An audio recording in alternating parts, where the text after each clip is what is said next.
And welcome once again to the Thrifty Collector. Today we're going to go over my purchases at the sports card show in Milton, Florida this past Saturday. Four of us drove up there. They had JSA.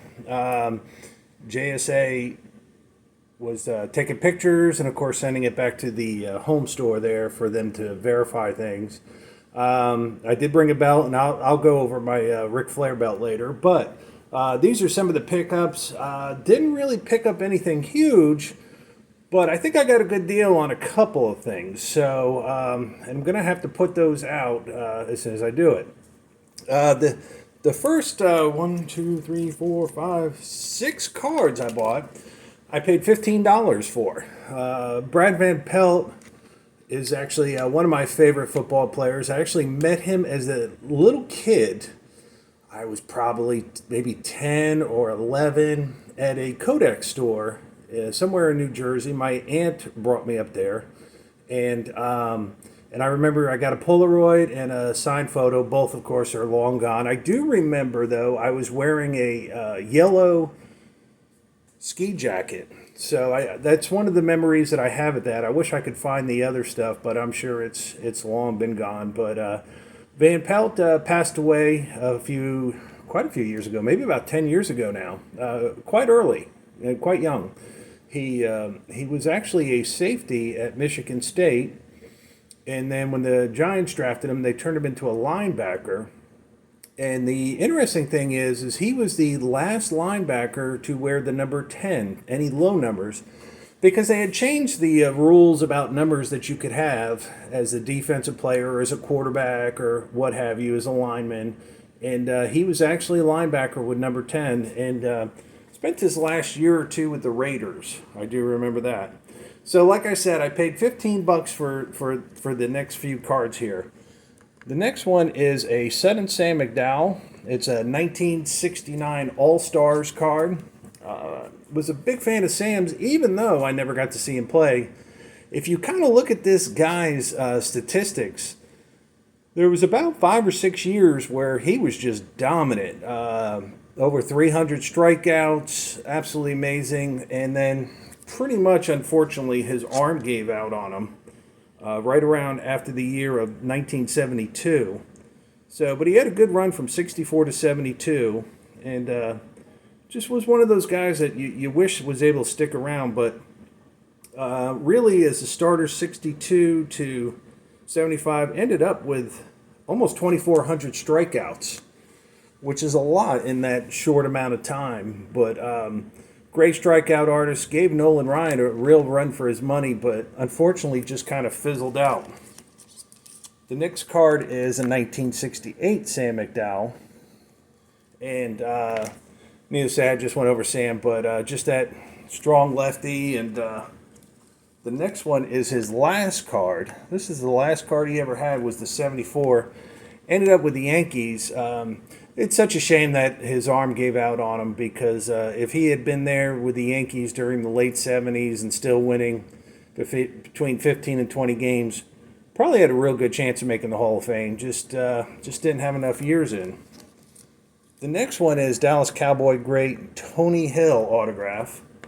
And this is actually Tony's rookie cards. He's, I wouldn't say quite a Hall of Famer, but definitely in the really, really good Hall of Fame. So, Tony Hill rookie card. Next one is Lou Burdett. The interesting thing about this, he actually spelled his name L-E-W, but it seems like on a lot of the Topps cards they put L-O-U. So Lou Burdett had, once again, a guy that had a great career, just didn't really stick around long enough to get those magical numbers in. And then the next card out of that group, I got a Dot Richardson. This is from about 1993, this card. It's a Rawlings card. She won a gold medal in the softball in the Olympics. I probably will sell this card. It sells for about $20 signed. So I can sell this one and it'll pretty much pay for all my other ones. The next card I got is a Don Swayze True Blood autograph. If the name sounds familiar, you are right. That is actually Patrick Swayze's brother. And Don has been in a lot of things. He's been in True Blood. He was one of the last things he was in was American Horror Story 1984. He always plays a mechanic or a biker or an outlaw guy. Didn't quite have his brother's looks or I think his dance ability. Maybe he does, but I don't think he does. But always, every time you see Don Swayze, it makes you always think of Patrick, his brother. And the next group of cards is what I think I really got a good deal on. And I'm just going to put these out. There's 16 of these, and they're all Ryne Sandberg and Wade Boggs rookies. And as you can see, this guy had them priced anywhere from about $6 to $10, on average about $8.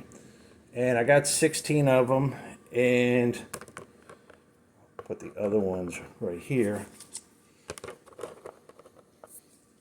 But it took me a while, but I got the guy to take actually $80 cash for all of these.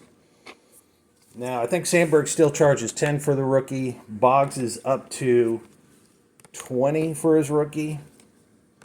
But I think I should probably be good to go with Wade Boggs and Ryne Sandberg rookies. So that's kind of the scoop. And that's all I pretty much bought there. I almost bought a little bit of a collection. A guy wanted $200. I offered him $150, and surprisingly, he passed on that. I did meet a younger guy, and he saw me with my GoPro and asked me if I had a channel, and I told him yes and told it to him. And I guess he couldn't find it because he ran after me and he asked me again. So hopefully he found it. And if you did find it, let me know in the comments. And let me know your name, because he seemed like a real nice young man. Well, anyway, everybody, these are what I bought. Oh, I paid $10 for the Don Swayze, by the way. So this is what I bought, about $110, I guess. Not a bad day. Went out with 3 other friends. We had a good time. And hope you enjoy what I picked up at the show. Thank you, and stay thrifty.